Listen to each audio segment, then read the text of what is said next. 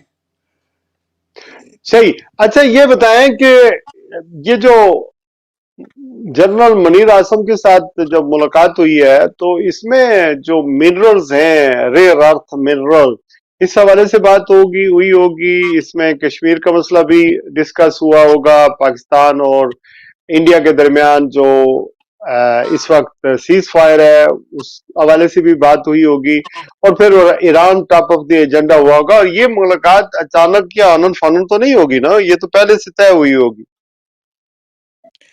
جی مجھ سے پوچھ رہے ہیں یا ادیب صاحب سے؟ جی آپ ہی سے. جی آپ سینئر ہیں نا، آپ سینئر ہیں. آپ کا پیار ہے، محبت ہے، ایسی کوئی بات نہیں ہے. دیکھیے سارا کچھ پہلے طے تھا. جو ابھی انہوں نے بلایا ہے ان کو، یہ ایک دم کے 2 دن کی بات تو نہیں ہوتی ہے نا. پہلی دفعہ پاکستان کی ہسٹری میں پاکستان کے کسی آرمی چیف کو جو وہاں کا پریزیڈنٹ ہے اس سے بلایا ہے. ایون جب افغانستان کی وار ہو رہی تھی اس وقت صدر ضیاء سے ملاقاتیں تو ہوئی تھی لیکن خصوصی طور پہ بلایا نہیں گیا تھا. اب خصوصی طور پہ جو ہمارے جنرل آصف منیر ہے ان کو بلایا گیا ہے اور بڑے پرتپاک طریقے سے انہوں نے استقبال کیا ہے. تو ظاہر ہے اس میں بنیادی طور پہ تو امریکہ کے اپنے مقاصد ہیں. امریکہ ایک اور بات بھی میرے ذہن میں آتی ہے، امریکہ یہ سمجھتا ہے کہ چائنا کو ٹیکل کرنے کے لیے انڈیا جو ہے وہ کام کر رہا تھا، لیکن اب انڈیا نے اس کے ساتھ تھوڑی سی گڑبڑ کی ہے. امریکہ اب یہ سمجھتا ہے کہ اگر انڈیا اور پاکستان کی صلح کرا دی جائے تو جو آٹومیٹکلی یہ دونوں ملک جو ہیں یہ ایک سائڈ پہ ہو جائیں گے یا نیوٹرل ہو جائے گا پاکستان.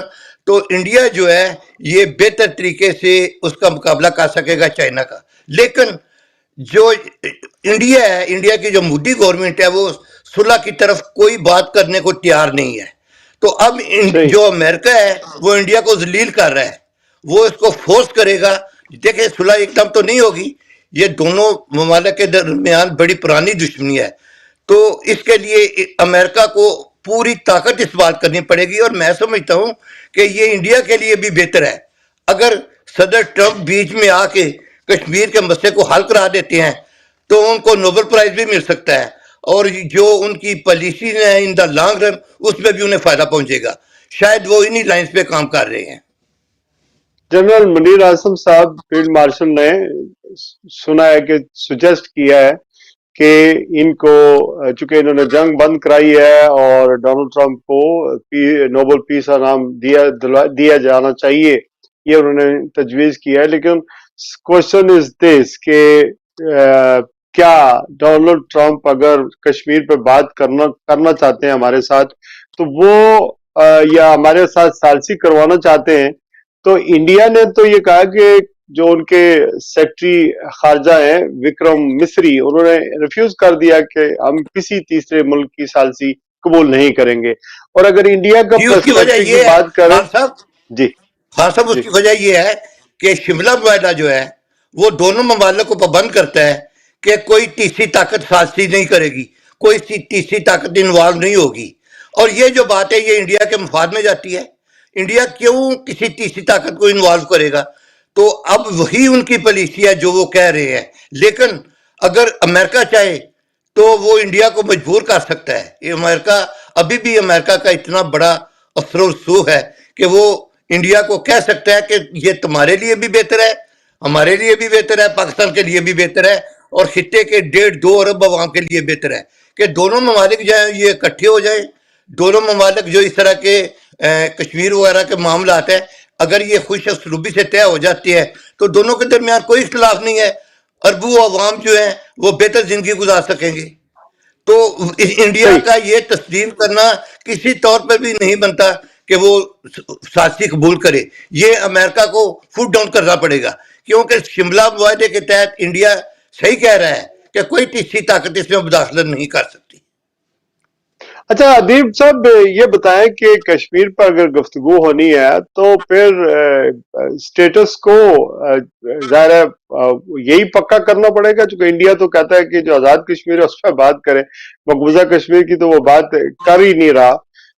تو اس میں ہماری کیا اسسٹنٹ کر سکتا ہے؟ اور پھر شملہ معاہدہ تو پاکستان نے ودرا کر دیا ہے، اور پھر ڈونلڈ ٹرمپ کی اور اگر فیلڈ مارشل کی ملاقات کی بات کریں تو اوبیسلی یہ بھی زیر غور آیا ہوگا کہ فیلڈ مارشل صاحب نے انہیں بتایا ہوگا کہ لنچ تو ہوا ہے 2 گھنٹے جاری رہا، تو یہ پانی جو ہمارا انڈیا بند کر رہا ہے وہ بھی ہمیں کھلوا دیں اور انڈس واٹر ٹریٹی کو اپنے انٹیکٹ کریں. جبکہ بلاول بھٹو زرداری صاحب کے کا جو سفارتی مشن یو کے، امریکہ اور برسل آیا تھا، اس کا کل کراچی میں یا سندھ میں بڑا زبردست استقبال کیا جائے گا. مراد علی شاہ نے اعلان کیا جو سندھ کے وزیر اعلیٰ کے بڑی کامیاب سفارتکاری کی ہے. لیکن میری اطلاعات یہ ہے کہ امریکہ میں جو ورلڈ بینک ہے اس کے دفتر تک رابطہ نہیں کیا گیا، ان سے ملاقات نہیں ہوئی کہ ورلڈ بینک ایک ایسا ادارہ ہے جس کی گارنٹی پر دونوں ملکوں کے درمیان انڈس واٹر ٹریٹی معاہدہ ہوا تھا، اور پھر 65 کی جنگ ہو، 71 کی جنگ ہو، 98 کا کارگل محاذ ہو، 2019 کی ایک محدود جنگ ہو، یا 2025 کی محدود جنگ ہو، یعنی اس سے پہلے 2025 سے پہلے تو انہوں نے پہلگام معاملے کے بعد انڈس واٹر ٹریٹی کو ختم کر دیا. لیکن یہ 3-4 دفعہ جب ہم آپس میں لڑے تو انڈس واٹر ٹریٹی اپنی جگہ انٹیکٹ رہا. تو how do you see this whole situation? سب سے پہلے تو یہ ہے کہ بلاول صاحب کا یہ جو دورہ تھا اس میں 2 چیزیں انہوں نے یہ کرنا تھی. ایک تو وہ عالمی دنیا کے سامنے انڈیا کا جو ہے وہ چہرہ دکھانا چاہتے تھے کہ انڈیا نے جو پہلے اٹیک کیا اور پھر اس کے بعد انڈیا نے پوری دنیا میں اپنے وفود بھیجے. ان کے بھی جو پارلیمنٹرین تھے 60 سے زائد ان کے پارلیمنٹرین مختلف ممالک میں وہ بھی دورے کر رہے تھے، اور وہ پاکستان کے بارے میں لوگوں کو بتا رہے تھے، دنیا کو بتا رہے تھے کہ پاکستان کا جو ہے وہ ایک دہشت گرد ملک قرار دینے کی کوشش کر رہے تھے یا اس طرح کا. اس کے جواب میں بلاول بھٹو کے دورے نے یقیناً ان کا جو ہے وہ جو کاؤنٹر کیا ہے ان کے دورے کو، اس کو ہمیں ضرور سراہنا چاہیے کیونکہ اسے انٹرنیشنل سطح پر جو ہے وہ پذیرائی ملی ہے. رہی بات کہ انڈیا میں پانی جو ہے وہ اس کے بند کرنے یا اس کو کھولنے کا ابھی تک کوئی ہوا ہے یا نہیں، تو اس میں بلاول بھٹو زرداری نے بڑا کلیئر اس کے بارے میں کہا ہے کہ پاکستان کا پانی بند کرنا جنگ کے مترادف ہوگا، یعنی کہ اگر جنگ ہوئی تو پھر وہ اسی معاملے پر ہوگی انڈیا کے ساتھ. اور اس میں پریزیڈنٹ ٹرمپ نے یقیناً یہ وقت کو ان کو یقین دلایا ہوگا چیف آف آرمی اسٹاف کو کہ وہ اس معاملے میں اپنا کردار ضرور ادا کریں گے. ظاہر ہے وہ اس سے پہلے بھی اس خواہش کا اظہار کر چکے ہیں کہ وہ کشمیر کے معاملے پر ثالثی کا کردار ادا کرنے کے تیار ہیں. گو کہ ڈونلڈ ٹرمپ جو ہے وہ صبح کوئی اور بات کرتے ہیں، شام کو کوئی اور بات کرتے ہیں، ان کی کسی بھی بات کو جو ہے وہ جو سیاسی حلقے ہیں وہ اتنا سیریس نہیں لیتے، لیکن پھر بھی وہ طاقت کے ایک بڑے طاقتور ملک کے جو ہیں وہ سربراہ ہیں. تو انہوں نے اس میں اپنا کردار ادا کرنے کا اگر وعدہ کیا ہے تو یقیناً وہ پاکستان کا جو پانی انڈیا کی طرف سے آ رہا ہے اس کو ہم انڈیا کو بند کرنے نہیں دیں گے. جنگ کو انہوں نے روکنے کا اتنی بار کریڈٹ لیا ہے پریزیڈنٹ ٹرمپ نے کہ میں نے 2 نیوکلیئر کنٹریز کے درمیان جو ہے وہ نیوکلیئر وار کو روکا ہے. تو وہ یقیناً اس کو اپنے کریڈٹ پر جانتے ہیں، اور ہے بھی یہ یقیناً ہے بھی کہ اگر انڈیا جو ہے وہ اسی طرح اپنا کردار ادا کرتا رہا، پاکستان میں دہشت گرد کاروائیاں کرتا رہا، تو یقیناً پاکستان کب تک وہ برداشت کرے گا. ریٹیلیٹ تو ضرور کریں گے، اور اس سے پہلے بھی پاکستان نے ریٹیلیٹ کیا اور انڈیا کو جو ہے وہ سبق سکھایا، اور آئندہ آنے والے دنوں میں بھی یقیناً اس میں دو رائے نہیں ہے. آپ نے دیکھا چاہے وہ پاکستان پیپلز پارٹی ہو، پاکستان مسلم لیگ نون ہو، اور چاہے پاکستان تحریک انصاف ہو، جب جنگ کے دوران انہوں نے سب نے صرف ایک بات کی کہ پاکستان ہے تو ہم ہیں، اور ساری پارٹیز نے مل کر انڈیا کے خلاف جو ہے وہ اتحاد کیا، اور جنگ کے دنوں میں جو یونٹی پاکستانی قوم نے دکھائی یقیناً وہ پوری دنیا کے لیے جو ہے وہ قابل تقلید ہے، پوری دنیا اس کو سراہتی ہے. بلاول بھٹو صاحب کے دورے کے دوران بھی انہوں نے